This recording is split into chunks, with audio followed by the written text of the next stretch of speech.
Video பார்க்குற எல்லாருக்கும் வணக்கம் நண்பா. இது உங்கள் ரஸ்லிங் கிங் தமிழ். நான் உங்கள் ரகுமான். இன்றைக்கி நம்ம சேனலில் பார்த்தீங்கன்னா ஜான்சனாவை கேவலப்படுத்தின ஒரு ரசிகன், அது மட்டும் இல்லாமல் சாட்டர்டே நைட் மெயின் ஒன்றிய டேட் அண்ட் டைமை பற்றி கேட்டீங்க. அதை பற்றி நம்ம சொல்ல போகிறோம். வாங்க இன்றைக்கான ரஸ்லிங் செய்திக்குள்ளே போகலாம். அதுக்கு முன்னாடி சேனலுக்கு ஃபஸ்ட் டைம் வந்திருக்கோங்க, மறக்காமல் ரஸ்லிங் கிங் தமிழை சப்ஸ்கிரைப் பண்ணிக்கோங்க. பெல் ஐக்கானை கிளிக் பண்ண மூலிமா தினமும் போகிற ரஸ்லிங் செய்திகளை தமிழில் தெரிஞ்சுக்கோங்க. இந்த வாரம் ஜாக்கா ஃபாட்டு பேசிய ப்ரொமோவை பற்றி எல்லாருக்குமே தெரியும். அரங்கதுற மாதிரி சூப்பராக தான் பேசிட்டு இருந்தாரு. அண்ட் காய்ஸ், பின்னாடி கொடி பிடிச்சிட்டு இருந்த ஃபேன்ஸ் மத்தியில் ஒருத்தர் வந்து ஒரு கட் அவுட்டை தூக்கிட்டு இருந்திருப்பாரு. இதுதான் இப்போ பேசு பொருளாக இருக்குது. அதுதான் இது பாருங்க, நம்ம ஜான்சனாவை என்ன பாடுபடுத்தி வச்சிருக்கான்னு. ஐயா ஃபேனையா பாலையா, அவர் என்னையா உனக்கு பண்ணாரு? அதாவது டபிள்யூடபிள்யூ வந்து லோகோலாம் எடுத்துகிட்டு வரும்போது இதை பார்க்காம விட்டாங்களா என்னன்னு தெரில. ஜான்சனாவை இவ்வளோ கேவலப்படுத்தி இந்த கிம் ஜாம் இருக்கார்ல, அவரை மாதிரி காட்டியிருக்கிறாங்க. சொட்ட தலையோட ஜான்சனாக இருக்கிற மாதிரி. ஆக்சுவலி ஜான்சனாவை பிடிக்காதவங்களும் யாரும் கிடையாது, அது கரெக்டு தான். பட் இருந்தாலும் ஒரு சில பேருக்கு ஜான்சனாவை பிடிக்காம தான் இருக்கும். ஸோ அவங்க இந்த மாதிரி மென்ஷன் பண்ணி தூக்கிட்டு காட்டிகிட்டு இருக்காங்க. நம்ம ஊரில் ஒரு கூட்டம் நடக்குன்னா அதில் விஜயை பற்றி தப்பாக ஒரு ஃபோட்டோ தூக்கியிருந்தா கண்டிப்பாக 10 ரசிகர்கள் தூக்கி போட்டு மிதிப்பானுங்க, சாணியே பிரிக்கிறானுங்க. இப்படி இவ்வளோ கணக்கான ஆடியன்ஸ், அதுவும் ரசிலிங் ஆடியன்ஸ், அதில் கண்டிப்பாக ஜான்சனாவை பிடிக்காதவங்க இருக்கலாம் ஒரு சில பேர். ஆனால் பிடிச்சவங்க பல பேர் இருப்பாங்க, யாருமே கண்டுக்கலை. இதுதாங்க நம்ம ஊர் ஆடியன்ஸுகளுக்கும் அவங்க ஒரு ஆடியன்ஸுக்கும் இருக்கிறது ஒரு நல்ல விஷயம். ஏன்னா அவங்க பெருசாக கண்டுக்க மாட்டானுங்க. நீ என்ன தானே பண்ணுங்க பாருங்கள், பக்கத்தில் ஒருத்தர் பெண்டகன் வச்சுருக்காங்க, இன்னொருத்தர் பாருங்கள் ஜான்சனாவை கேவலப்படுத்துற மாதிரி வச்சுருக்காங்க. ஆக்சுவலி இந்த செக்மெண்ட்டுக்கு அப்புறமா அந்த ஃபேன்ட்டை இருந்து அந்த போஸ்டரை கிழிச்சிட்டாங்க அப்படிங்கிற மாதிரி சொல்லியிருக்கிறாங்க. நானும் அதுக்கப்புறமா நிறைய இடத்துல பார்க்கல. இந்த போஸ்டரை பார்த்தோன்னா டபிள்யூடபிள்யூ பார்த்தீங்கன்னா இப்போ அந்த வாங்கிட்டாங்களாம், அலோவ் பண்ணலை, இந்த மாதிரிலாம் நீங்கள் தப்பாக கொண்டு வந்துருக்கிறீங்க அப்படின்னு சொல்லிட்டு வாங்கிட்டாங்களாம். பட் இருந்தாலும் இந்த விஷயம் இப்போது சோஷியல் மீடியாவில் ரொம்பவே வைரல் ஆகிட்டு இருக்குது. 2024 எண்டிங்கில் சாட்டர்டே மெயின் ஈவெண்ட் அப்படின்னு சொல்லிட்டு டபிள்யூடபிள்யூ ஒரு ப்ரோக்ராம் நடத்துனாங்க. இது ஒரு லைவ் ஈவெண்ட் தான், பட் ஆனால் பேப்பரியாக நடத்துனாங்க. நம்ம அதாவது டபிள்யூடபிள்யூ ஸ்டோரிக்கு ஏற்ற மாதிரியான மேட்சஸ். அதே மாதிரி இப்போ மீண்டும் சாட்டர்டே மெயின் ஈவெண்ட்டை நடத்துகிறாங்க. அதோட டேட் அண்ட் டைமை பற்றி கேட்டிருந்தீங்க. ஜனவரி 26 காலையில் 6:30 மணிக்கு சோனி 10 ஸ்போர்ட்ஸில் நீங்கள் பார்க்கலாம் அப்படிங்கிறத சொல்லிட்டாங்க. சோனி 10 தமிழ்லையும் நீங்கள் பார்க்கலாமா? ரிப்பீட்டட் டைம் கேட்டிங்களா? ரிப்பீட்டட் டைம் கேட்டிங்கன்னா 9 மணிக்கு ஒருக்கா, அதே மாதிரி நைட்டு 9 மணிக்கு ஒருக்கா, ஈவினிங் 4 மணி ஒருக்கா ரிப்பீட் டைம் போடுறாங்க. நீங்கள் கவனிச்சாங்க தெரியல, இந்த சாட்டர்டே மெயின் ஈவெண்ட்டோடைய ஃபர்ஸ்ட் லுக் போஸ்டரில் அஃபிஷியலி ஜே ஊசோவை வச்சு தான் டபிள்யூ அஃபிஷியலாக அதை அட்வர்டைஸே பண்ணியிருந்தாங்க. அதே மாதிரி மெயினாக ஹெவிவெயிட் சாம்பியன்ஷிப்புக்காக மோதுறதும் நம்ம ஜே ஊசோ தான். இது நீங்கள் எத்தனை பேர் கவனிச்சிங்கன்னு மறக்காமல் கவனிப்பாக கவனிக்கோங்க. இதனால் வரைக்கும் மொத்தம் 3 மேட்சஸையும் ஒரு கான்ட்ராக்ட் சைனையும் கன்ஃபார்ம் பண்ணியிருக்காங்க. அதில் முக்கியமாக பார்த்தீங்கன்னா 3மே முக்கியமான மேட்ச் தான் என்னை பொறுத்த வரைக்கும். ஜே ஊசோ ஹெவிவெயிட் சாம்பியன்ஷிப்பாக போடுறாரு, இன்டர்கான்டினென்டல் சாம்பியன்ஷிப்பாக ஷேமஸ் போடுறாரு, அண்ட் ஜாக்கா ஃபாட்டுக்கு ஒரு மேட்ச் நடக்குது. முக்கியமானது தானே. இந்த வாரம் நடந்த ஃப்ரைடே நைட் ஸ்மாக்டவுனில் ஷார்லட் ஃப்ளேரோடைய ரிட்டனை டீச் பண்ணுற மாதிரி ஒரு ப்ரோமோவை போட்டிருப்பாங்க. இது ஃபேன்ஸ் மத்தியில் ஒரு எப்படி சொல்கிறேன், ஒரு மிக்சட் ரிவ்யூ தான் இருக்குது. ஆக்சுவலி ஷார்லட் ஃப்ளேர் ரிட்டர்ன் ஆவாங்க அப்படிங்கிறது நல்லாவே தெரிஞ்சிருச்சு. அது ராயல் ரம்பில் சர்ப்ரைஸாக இருக்கும் அப்படிங்கிறத எதிர்பார்த்தாங்க. பட் ஆனால் டபிள்யூடபிள்யூ இப்போவே தூக்கி போட்டாங்க. ஆக்சுவலி அவங்க மூஞ்சை மட்டும் தான் காட்டலை, மற்றபடி ஷார்லட் ஃப்ளேர் தான் ரிட்டர்ன் ஆகிறாங்க அப்படிங்கிறது தெரியும். ஏன்னா பேர் தான் ஷார்லட் ஃப்ளேர் அப்படின்னு போட்டுட்டாங்களே.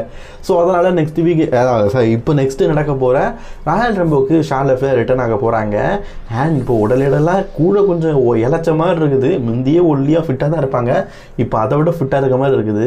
அண்ட் ரசல்மேனியாவில் இப்போது நமக்கு கிடைச்சிருக்க செய்தி பற்றி உமன் சாம்பியன்ஷிப்பாக சிவிலைசேஷனுக்கு அகேன்ஸ்டாக மோதுவாங்கன்னு சொல்லப்படுது. அதுவும் நடக்குதா அப்படிங்கிறத வெயிட் பண்ணி பார்க்கலாம்.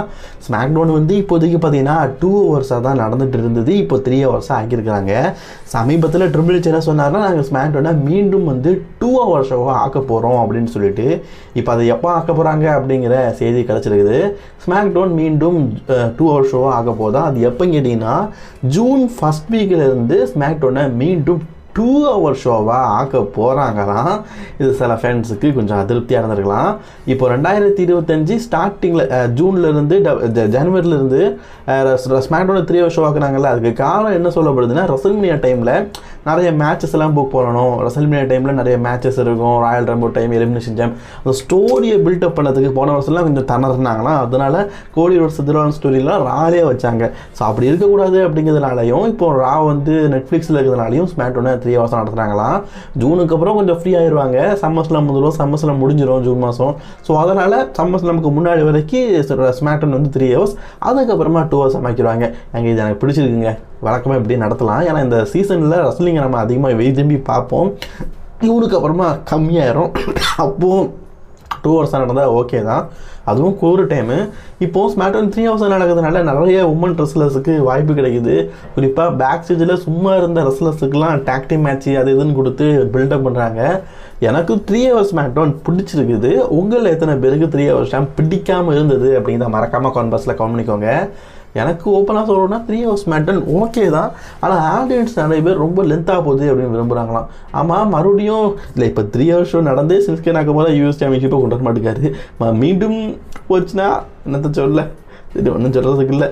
சரி, ஸ்மாக்டவுன் வந்து ஜூன்லேருந்து மீண்டும் 2 hours ஆக போகிறதாங்க. இதை பற்றி நீங்கள் என்ன நினைக்கிறீங்க அப்படிங்கிறத மறக்காமல் கமெண்ட் பாக்ஸில் கமெண்ட் பண்ணுங்கள். சரி, ஓகே, என்ன பண்ண, எனக்கு 2 hours போகிறது கொஞ்சம் வருத்தமாக தான் இருக்குது. 3 hours ஷோ நல்லா தானே இருக்குது அப்படிங்கிற மாதிரி தோணுது. WWE பார்த்தீங்கன்னா இப்போ பிளட் லைன் ஸ்டோரியை அடுத்த லெவலுக்கு கொண்டு போயிட்டாங்க, விறுவிறுப்பாக கொண்டு போகிறாங்க அப்படிங்கிறது உங்களுக்கு தெரிஞ்ச விஷயம் தான். இப்போ நமக்கு கிடச்சிருக்க செய்திப்படி 2 ரெஸ்லர்ஸ் அடுத்தது பிளட் லைனில் புதுசாக வந்து ஜாயின் பண்ண போகிறாங்களாம். அது யார் அப்படிங்கிறத பற்றி பார்த்துடலாம். ஃபஸ்ட்டு சில்லா ஃபேட்டு. சில்லா ஃபேட்டுவை கண்டிப்பாக பிளட் லைனில் இணைக்கணும் அப்படிங்கிற மாதிரி தான் இருக்கார். ஆக்சுவலி சில்லா ஃபேட்டு ரிட்டர்ன் ஆகும்போது எப்படி ஜாக்கா ஃபேட்டு வந்து சோலோசிகாவுக்கு இருந்தாரோ, சோலோசிகாவாக ரோமனுக்கு இருந்தாரோ, அதே மாதிரி இவர் வந்து ஜாக்கா ஃபேட்டு கூட பயணிக்க வாய்ப்பு இருக்குது. இவர் ஒமாகாவுடைய பையன் கூட, இவரும் WWE கூடிய சீக்கிரம் வரலாம்.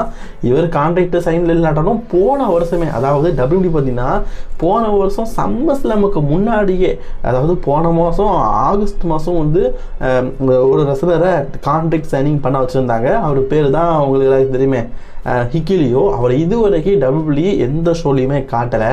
அவருக்கான ஸ்டோரிக்காக காத்துட்டு இருந்திருக்கிறாங்க. இவர் தான் ஃபஸ்ட்டாக பார்த்தீங்கன்னா பிளட் லைனில் ரிட்டர்ன் ஆக போகிறாரு அப்படிங்கிற மாதிரி சொல்லப்படுது. WWE அடுத்த பிளட் லைன் ரிட்டர்னில் அந்த ஹிக்கிலியோ இருக்கலாம். மேபி WWE வந்து பிளட் லைன் ஸ்டோரியை நான் ஆல்ரெடி சொன்ன மாதிரி தான் ஜாக்கா ஃபேட்டை வச்சு பெருசாக நடத்தணும் அப்படின்னு நினச்சிருந்தாங்கன்னா அதுக்கு பெரிய ரெஸ்லராக இவங்க 2 பேரையும் கூட்டிகிட்டு வரலாம். கொஞ்சம் யோசிச்சு பாருங்களேன், ஜாக்கா ஃபேட்டுவே பயங்கரமாக தான் இருக்கார். அவர் கூட இவரெல்லாம் இருந்தாங்கன்னா உண்மையிலேயே வேறு லெவலில் இருக்கும். TNA அண்ட் WWE பார்த்தீங்கன்னா ஒன்று சேர்ந்துட்டாங்க, மீண்டும் கான்ட்ராக்ட் போட்டிருக்காங்க. அந்த வகையில் இப்போ WWE பார்த்தீங்கன்னா அடுத்தது பெரிய ஈவெண்ட்டாக ராயல் ரம்போ நடத்த போகிறாங்கல்ல. அந்த ராயல் ரம்போக்கு WWE சேர்ந்த முன்னாள் TNA ரெஸ்லர்ஸ் நிறைய பேர் இருக்கிறாங்க. ஸோ நம்ம டாப் சிக்லர் இருக்கலாம், ஜெஃப் ஹார்டி, மேட் கார்டி, இவங்கள யாராவது வர்றதுக்கு வாய்ப்பு இருக்குது. அவங்கள நம்ம பெரிதும் எதிர்பார்க்கலாம் அப்படிங்கிற மாதிரி சொல்லப்பட்டிருக்குது. WWE குப்பைன்னு சொல்லிட்டு வெளிசினவங்க எல்லாரும் இப்போ சாம்பியனாக இருக்கிறாங்க. அதை நம்ம கண்டிப்பாக சொல்லி ஆகணும். ஓகே, இன்றைக்கான ரெஸ்லிங் செய்கள் அவ்வளோதான். பிடிச்சிங்கன்னா லைக் ஷேர் பண்ணிக்கோங்க. தொடர்ந்து வீடியோ பார்க்க சேனலை சப்ஸ்கிரைப் பண்ணிக்கோங்க.